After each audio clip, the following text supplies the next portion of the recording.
Gloria al Señor. Quiero hablarles bajo el tema la advertencia de todo el consejo de Dios. La advertencia de todo el consejo de Dios. Y quiero tomar lo que dice la palabra del Señor en Hechos, capítulo 20, el verso 27. Hechos, el capítulo 20, el verso 27.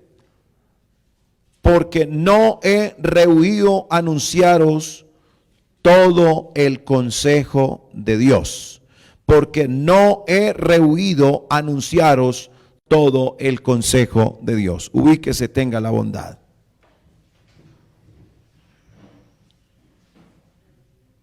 La advertencia que hace el Señor para el tiempo que estamos viviendo, primero en este discurso del apóstol Pablo, se hace mención de que Pablo no estima preciosa su vida, sino que él espera que su carrera acabe con gozo. ¿Cuántos quieren acabar esta carrera con gozo? Y él habla de la predicación de la palabra del Señor y lo que ella produce en los que la oyen con humildad. Nosotros hemos sido limpiados con la sangre del Cordero que fue inmolado, el Señor Jesucristo. Pero que el consejo, la advertencia que nos hace nuestro Dios, el consejo, todo el consejo que habla allí, no he rehuido, dice el apóstol, anunciaros todo el consejo de Dios. Lo que hace que la iglesia permanezca, lo que hace que usted y yo podamos seguirle fielmente al Señor hasta el final, es que podamos recibir la palabra. Porque la palabra de Dios nutre todo nuestro ser. Pero no podemos desestimar.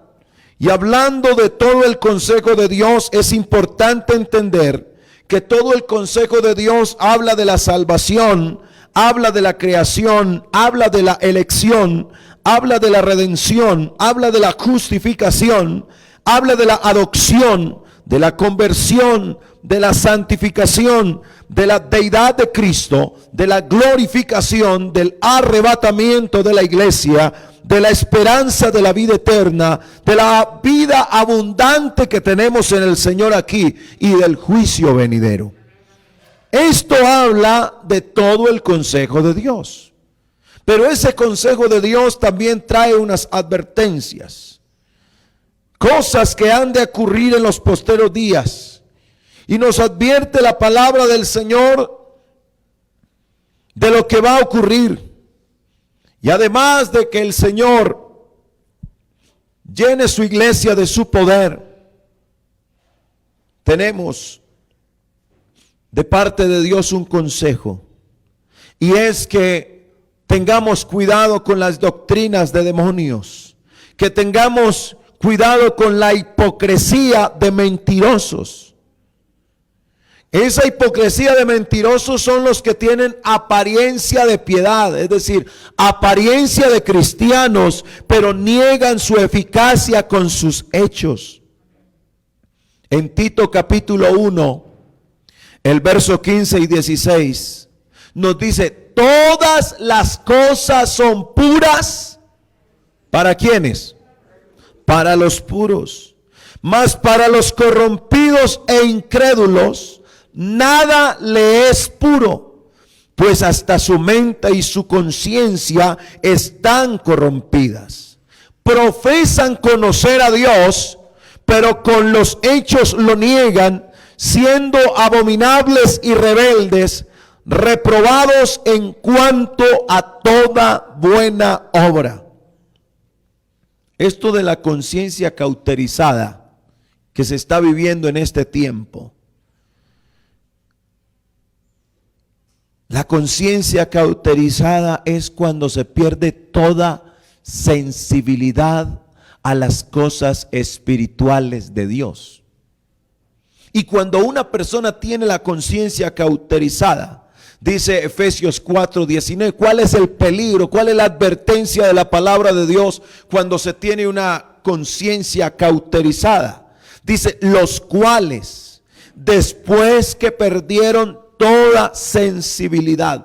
¿Qué le pasa a una persona que su conciencia es cauterizada? Se entrega por completo al pecado. Se entregaron a la lascivia para cometer con avidez toda clase de impureza. Ya la Biblia está advirtiendo con todo el consejo de Dios. Ese cometer son los hechos. Ese cometer está hablando de toda clase de impureza. Y el caer en esa situación de cauterizada la conciencia. Y mire cómo se da el cumplimiento de esa palabra en nuestro tiempo. Dice la Escritura que prohibirán casarse. Y hoy tenemos una propagación del ascetismo, del gnosticismo. ¿Y qué es el ascetismo, ascetismo y el gnosticismo? ¿Qué es? ¿De qué se trata?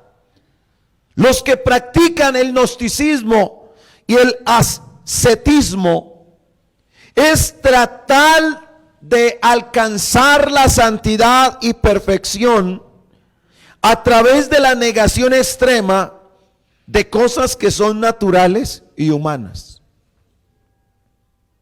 Es decir, que por ejemplo una pareja de casados ya no tienen relaciones íntimas, sino que dicen ellos, no llegan a la relación como tal, sino que dicen, no, tenemos una conexión espiritual.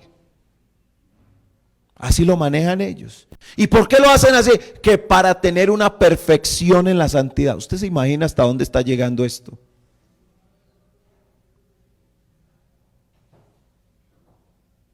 ¿Y qué es lo que pasa con esto? La Biblia dice que estas cosas se destruyen con el uso.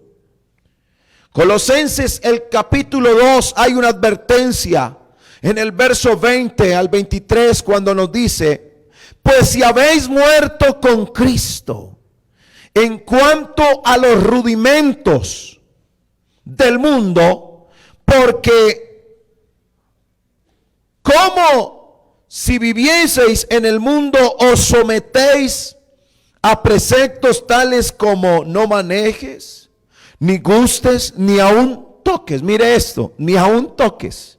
No, es que no lo hacemos, es que aquí hay una conexión, Sí, ¿qué clase de conexión? Y lo que llaman ellos espiritual es puro espiritismo. Y el espiritismo es una relación con el ocultismo. Y usted sabe muy bien quién es el que está bajo el dominio del ocultismo. En conformidad a mandamientos y doctrinas de hombres, cosas que se destruyen con el uso. Tales cosas tienen la verdad cierta reputación de sabiduría en culto voluntario. Por eso hay seguidores del gnosticismo, hay seguidores. Hay gente que sale con esta situación y quieren que uno también se una a ellos. Están los que creen que teniendo una fuerza de voluntad usted puede dejar el cigarrillo. No, cree en ti mismo. Solamente di que ya no, que tienes que reconocer que eres alcohólico o que tienes que reconocer que eres fumador, pero hay una fuerza interior que te va a ayudar. Cuando la Biblia dice que todo designio del corazón del hombre es continuamente hacia el mal. Tales cosas tienen a la verdad cierta reputación de sabiduría en culto voluntario, en humildad y en duro trato del cuerpo, pero no tienen, y mire, duro trato con el cuerpo.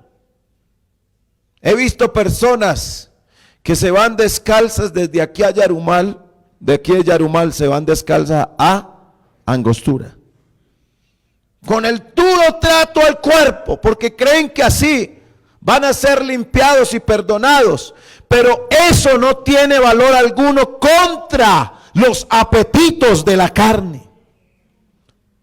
Hay algunos que dicen, no, es que ya no se puede comer ciertos alimentos, pero todo lo que Dios creó es bueno. Hermano, todo lo que Dios creó es bueno.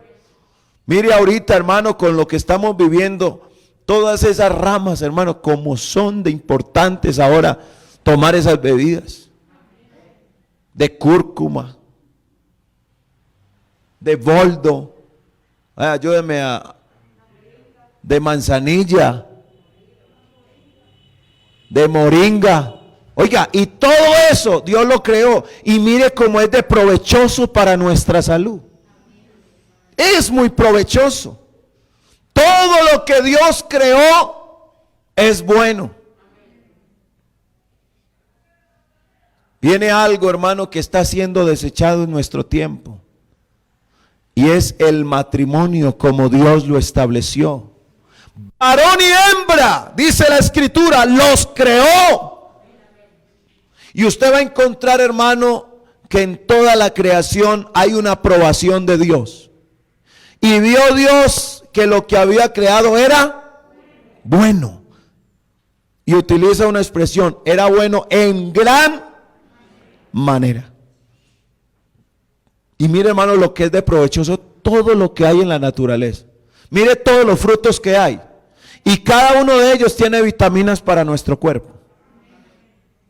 Hay unos ciertos alimentos que por no nos cuidamos en cierta edad, y luego aparecen las enfermedades que no nos permiten comer de todo. Hay ciertas cosas que usted se tiene que abstener, que ya en este momento le pueden hacer daño a su salud. Y uno tiene que cuidarse de eso, porque si no se complica su salud. Hermano, si para la salud de nosotros nos abstenemos de ciertas cosas que nos hacen daño, ¿cuánto más para guardarnos para Dios? Hay cosas en las cuales nosotros, hay advertencia de la palabra del Señor que tenemos que tener cuidado. Hoy hay quienes hablan en contra del matrimonio y no le dan esa importancia. Pero el matrimonio fue establecido por el Señor. Hermano, la comida, la misma comida fue establecida para que nosotros pudiéramos, hermano, sobrevivir. Usted deje de comer y verá que se enferma. Y hay un dicho popular que dice, mientras el enfermo coma, ¿qué pasa? Tiene esperanzas. Y es verdad. Una persona está enferma, no, pero ya está comiendo, ya eso quiere decir, se está aliviando, se está recuperando. Hermano, y qué bueno es comer, ¿cierto? A ver, levante la mano a los que les gusta sentarse a la mesa a comer. Los demás no la levantan porque están en ayuno. Bendito el Señor. Hermano, pero qué bendición. Por eso la Biblia dice que nosotros antes de comer demos gracias, para que ese alimento sea santificado. Hermano, ¿y eso qué tiene que ver? Claro, usted sabía que si un alimento viene con una bacteria, pero usted dio gracias, se santifica. Es decir, que esa bacteria no le hace daño a usted. ¿Cuántas, hermano, de cuántas nos ha librado, nos ha salvado el Señor? Por solamente nosotros darle gracias a Dios. Hermano, usted va a un vehículo y le da gracias a Dios y Señor, guárdeme. Vea, por la oración suya se salvan todos los que van con usted. ¿Así es o no? ¿A cuántos les ha tocado ver que Dios los ha guardado de peligros? Porque nos hemos encomendado al Señor y hemos visto la mano poderosa del Señor Jesús.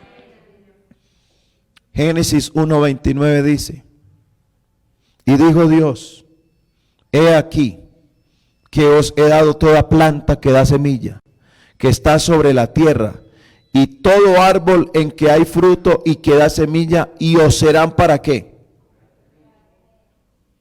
Entonces es santificado por la palabra, esa comida es santificada por la palabra y por la oración. Por eso es importante orar, hermanos.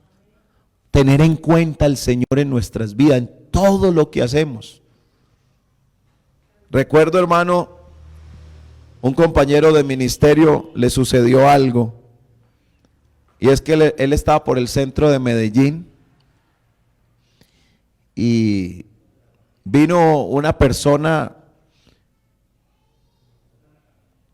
y le quitó la billetera. Le sacó una navaja y le quitó la billetera.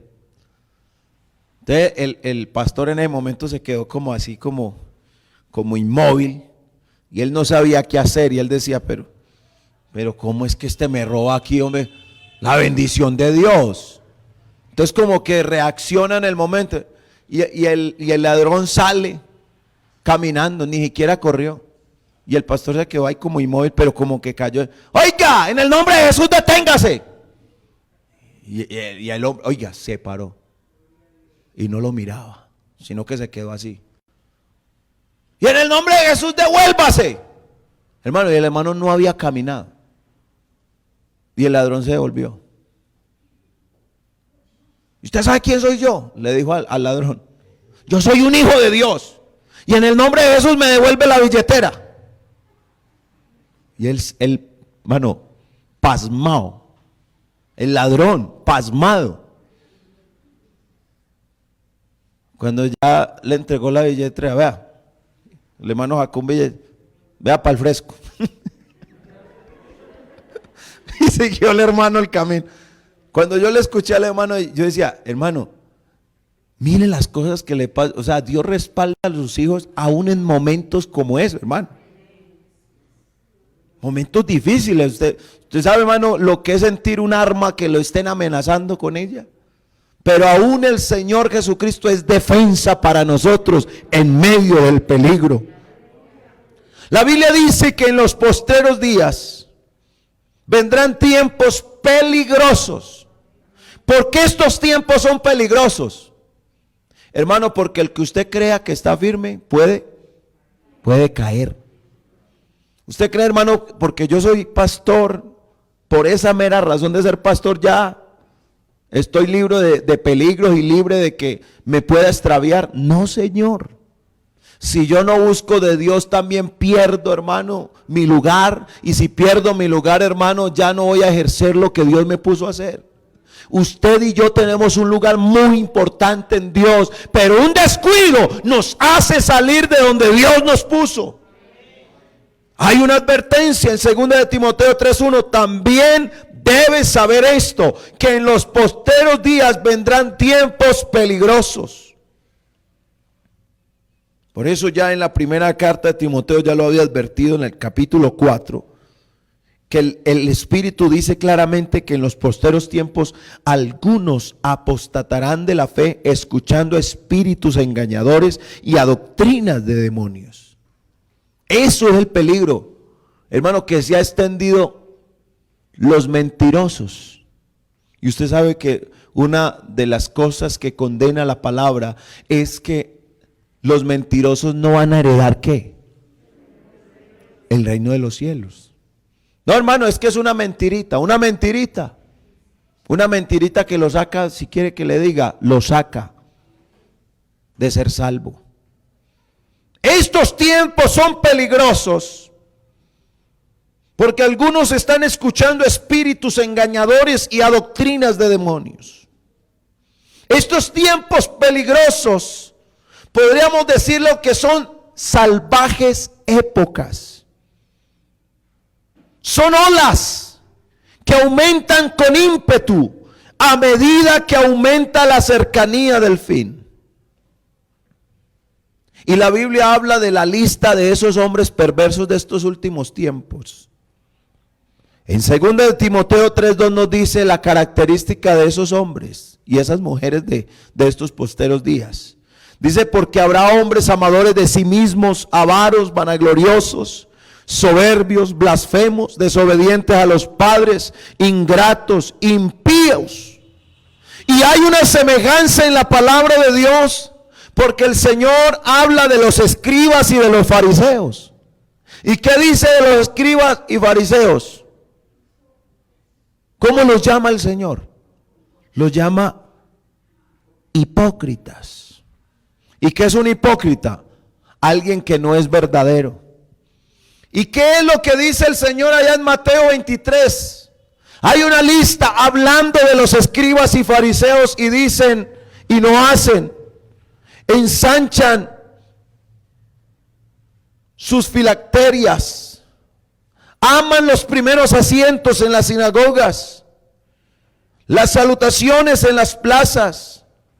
Hipócritas que cerráis el reino, no entran ni dejan entrar, que devoran casas de viudas y hacen largas oraciones. Recorren el mar y tierra para ser prosélitos. Prosélito es seguidores. Ciegos y guías de ciegos, necios, diezman la menta y el eneldo, coláis el mosquito, limpios solo por fuera, pero por dentro están podridos, son sepulcros blanqueados. Y es más, los llama el Señor generación de víboras. Y la Biblia nos advierte acerca de esto. Tendrán apariencia de piedad. Mire, hermano, cómo la Biblia advierte de los que aparentan. Y yo quiero ser muy con esto, hermano, muy insistente. De nada me sirve yo aparentarle santidad y una santidad que no es verdadera. De nada me sirve. De nada me sirve que usted crea, no, el hermano sí es de Dios, pero los hechos están negando que yo soy de Dios. De nada me sirve yo decir que amo al Señor, pero no estoy guardando su palabra. ¿De qué me sirve eso? Hermano, ¿a quién está engañando? A mí me duele con las personas, hermano, que no quieren de verdad las cosas de Dios. Le fallan a Dios, pero quieren que Dios se someta a ellos y ellos no se quieren someter a Dios. Es que si Dios no me da esto, entonces yo no soy fiel. ¿Quién le dijo a usted que usted le daba órdenes a Dios? Nosotros aquí seguimos en lo que el Señor dice en su palabra y hacemos lo que Él nos ordena en su palabra. Tito 1:16 nos dice: profesan conocer a Dios, pero con los hechos lo niegan, siendo abominables y rebeldes, reprobados en cuanto a toda buena obra. Cuando usted lee en 1 Timoteo 5:11, dice: pero viudas más jóvenes no admitas, porque cuando impulsadas por sus deseos se rebelan contra Cristo, quieren casarse incurriendo así en condenación por haber quebrantado su primera fe. Nosotros no podemos ser presa fácil del enemigo. ¿Y sabe cuándo somos presa fácil del enemigo? Cuando nosotros no guardamos la fe. Pelea la buena batalla de la fe, echa mano de la vida eterna. Esto de echar mano, hermano, significa lo que usted no puede soltar. ¿Usted sabe lo que significa en este momento soltar la verdad de la palabra de Dios en el tiempo que estamos viviendo? Lo que significa, hermano, en que nosotros o seamos de apariencia o nos dejemos engañar por los que aparentan ser pero no son. Y la Biblia habla de que nosotros tenemos que conocer a Dios y amarlo. Y si amamos su palabra, vivimos para Dios y perseveramos en Dios. Algunos no pueden llegar al conocimiento de la verdad porque estando en ella no la creen. Y la Biblia habla de una comparación de Janes y Jambres. ¿Y quiénes son estos personajes? Los que resistieron a Moisés con señales engañosas. Por eso, hermano, no todo el que hace señales es del Espíritu Santo. No se debe engañar. Hermano, es que por allí están diciendo que están haciendo una campaña de sanidad. ¿Usted qué dice, hermano? ¿Eso sí será verdad? ¿Usted cree, hermano, que hay que promover la sanidad? No. Esas son señales que siguen a la iglesia. La iglesia no tiene que promover la sanidad. ¿Por qué? Porque las señales, estas señales seguirán ¿a quiénes? A los que creen. Nosotros no vamos detrás de señales. La iglesia sigue a Jesucristo y las señales siguen detrás de la iglesia. Cuando habla de réprobos, está hablando de inservibles. Los que quieren vivir piadosamente, la Biblia dice, padecerán persecución. Hay hermanos que me dicen, hermano, pero yo no sé por qué a mí me pasa lo que me pasa. Y mire, hermano, no salgo de una y me está pasando otra. Y esto, y mire lo otro, hermano. Bueno, ¿y a quién le tiran piedras? ¿Será que a un chamizo le van a tirar piedras? ¿Usted cuándo ha visto que un chamizo le tiren piedras? Pero un árbol de buen fruto sí le tiran piedra. Aquí lo importante es que nuestras raíces estén en Cristo Jesús. Alabanzas al nombre de Jesús. Pero así que para los que siguen al Señor, los que quieren vivir piadosamente, padecerán persecución. Pero ¿qué le va a pasar a los que andan en la apariencia, tienen apariencia de piedad? ¿Qué les va a suceder a ellos? Segunda de Timoteo 3:13 dice, irán de mal en peor. Mire cómo dice, mas los malos hombres y los engañadores irán de mal en peor, engañando y siendo engañados. Mira, hermano, ya se ha manifestado desde hace mucho tiempo. Y usted desde el apóstol Pablo habla de Himeneo y de Fileto, quienes se oponían a la doctrina de la gracia de Dios y llevaban a la iglesia falsas enseñanzas para que la iglesia no viviera en la verdad sino bajo las enseñanzas de ellos. Desde allá, desde la iglesia primitiva ya empezó a mostrar, porque es que desde la aparición de Jesucristo, de la manifestación de Jesucristo en carne, empezó los postreros días. Y por eso tenemos personas que dicen, no, esto no es así. Yo todavía tengo la doctrina, ya no estoy en la iglesia pentecostal, pero es la misma doctrina. Bueno, y si es la misma doctrina, ¿qué hace allá? ¿Por qué no siguió acá? ¿Qué lo llevó a...? No, es que hay cosas que no estoy de acuerdo con el consistorio de ancianos, con los directivos, con los pastores. No, pero aquí, vea, usted aquí va, mejor dicho, aquí sí hay amor. No se le haga raro que uno conocido de ustedes, muy conocido, muy acercado, le haga una invitación como esa. Venga que aquí es la misma iglesia. Venga que aquí es la misma doctrina. Y eso suena muy bonito a los oídos. Pero ya el Señor nos está advirtiendo, vendrán con apariencia, pero van a arrastrar a los que no están firmes.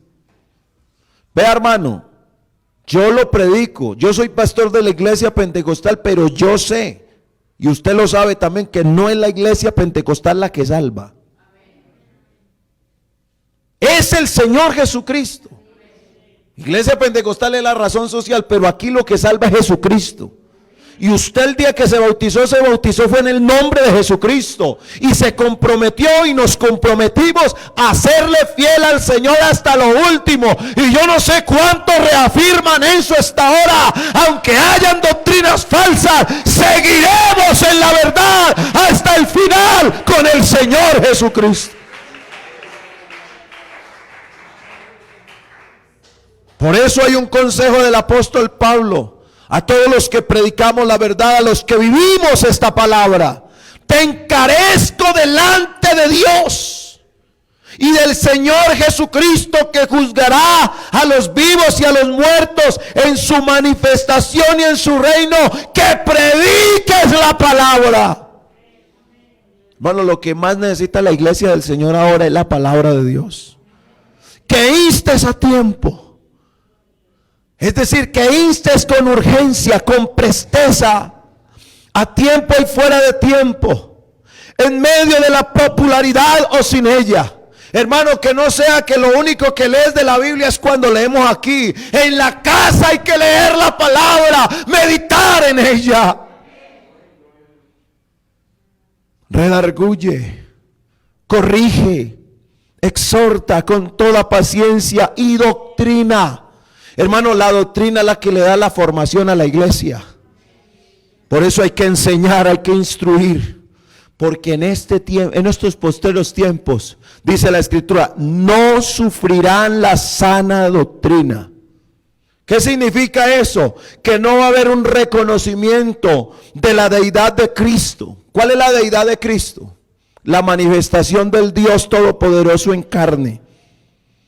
Primera de Juan capítulo 4, el verso 1 al 3 dice: amados, no creáis a todo espíritu, sino probad los espíritus si son de Dios, porque muchos falsos profetas han salido por el mundo. En esto conoced el Espíritu de Dios. Todo espíritu que confiesa que Jesucristo ha venido en carne es de ¿quién? Es de Dios. Y todo espíritu que no confiesa que Jesucristo ha venido en carne no es de Dios. Y este es el espíritu del anticristo. Es decir, hermano, que el anticristo, cuando usted encuentra esta expresión, está hablando de que aquel que no crea en la manifestación de Dios, que es espíritu en carne, ya es un anticristo. Está en contra de Cristo, está en contra de la doctrina. Por eso nosotros creemos en el evangelio del nuevo nacimiento, creemos en el evangelio de la santificación, creemos en el evangelio que hay que llevar la cruz de Cristo, el evangelio que habla del juicio venidero, de la vida eterna, de la remoción de todas las cosas. Y ojo con esto, que en los postreros tiempos habrá comezón de oír. Comezón. Se amontonarán maestros conforme a sus propias concupiscencias y apartarán de la verdad. Ojo con esto, apartarán de la verdad del oído y se volverán ¿a qué? A las fábulas. Se lo quiero resumir en estas palabras. ¿Quiénes son aquellos que apartarán de la verdad del oído? Los que predican lo que el pueblo quiere oír, no lo que el pueblo necesita. Vaya diferenciando esa clase de mensajes. Ese evangelio lánguido, facilista, ese evangelio que es sin cruz, ese evangelio, ¿lo ha oído? El evangelio de la prosperidad, que solamente no hablan sino de prosperidad, que eres cabeza, no cola, que te va a ir muy bien, que no vas a tener sino plata en los bolsillos, en las cuentas bancarias. Un evangelio sin el nuevo nacimiento. Por eso ya hay quienes predican en el nombre de Jesús, pero dicen no, en el vestido no nos metemos. Tranquilo, usted puede, con tal de que sea bautizado en el nombre de Jesús, usted se puede vestir como quiera. ¿Usted cree que ese evangelio sí será el genuino, el que trajo el Señor Jesucristo? Ese evangelio sin el nuevo nacimiento consiste en no creer en la verdad del Dios Todopoderoso, el que tiene majestad, el que tiene potencia, el que vive por los siglos de los siglos. Nosotros no vivimos un evangelio así. Un evangelio sin arrepentimiento, un evangelio sin conversión, un evangelio sin la obra del Espíritu Santo, sin la regeneración, sin la santificación, sin estar crucificado con Cristo, donde se tolera de todo, donde el evangelio es solamente emociones, es solo ruido, es un evangelio de fábulas. Son religiones bonitas en apariencia, son sermones muy bien preparados, pero sin la unción del Espíritu Santo. Oh, pero qué bueno es saber que en medio de todo esto todavía el Señor tiene a sus ungidos que predican la palabra como es, que dicen lo que dice la Escritura, que no se sale de lo que Dios ha mandado. Alabanza es el nombre de Jesús. Hay poder en el nombre de Jesús. Tenemos que vivir para creerle al Señor. Hermano, y esto no es de ahora último. ¿Usted sabe cuál fue el principal pecado de Adán y Eva? Antes de ellos cometer la desobediencia, cometieron el pecado de incredulidad. ¿Por qué cometieron el pecado de incredulidad? Porque le creyeron más a Satanás que a la palabra que Dios les había dado. Dudaron. Y cuando usted duda es semejante a la onda del mar que va en un vaivén. La vida cristiana no es así.